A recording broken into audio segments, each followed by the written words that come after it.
ایک شخص آیا موسیٰ علیہ السلام کے پاس، کہنے لگا موسیٰ بھوک مار چھڑیا رب نو آگ کو مینو بھی پراٹھا کھواوے، کو مینو بھی تر کھواوے۔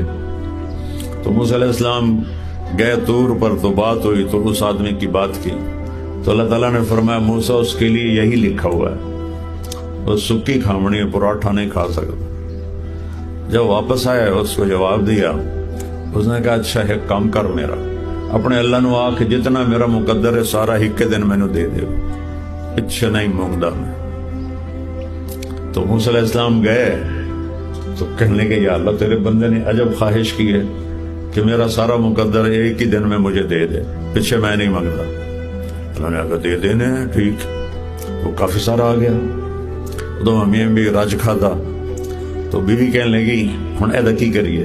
زگے بلی لوکے تیرے میرے جے کتنے غریب ہیں، چل چل کے ونڈیے، اے پرسوں نہ مکیا ترسوں مکیا اسی، اخیر اس مکی جامنا نہ پچھو تو لبنا کوئی نہیں، چل اپا اپنے جے غریباں نو ونڈیے، جو بچا تھا سارا غریبوں میں تقسیم کر دیا۔ اگلے دن اس سے 10 گنا آ گئے۔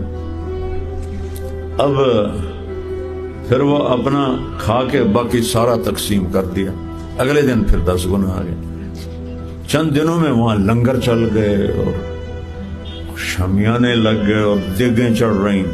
موسیٰ علیہ السلام کا ایک دن گزر ہوا، کہنے لگے یہ کس سخی کا ڈیرا ہے؟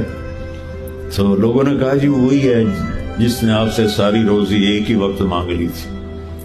تو موسیٰ علیہ السلام طور پہ جا رہے تھے، کہنے لگے یا اللہ اس نے تو کہا تھا ہکو واری دے دے پھر نہیں منگنا، تو اتھے تو لنگر چل گئے۔ کہ موسیٰ میں کیا کروں، روزانہ میرے اوپر قرضہ چڑھا دیتا ہے پھر مجھے اتارنا پڑتا ہے، مجھے مقروض کر دیتا ہے پھر مجھے اتارنا پڑتا ہے۔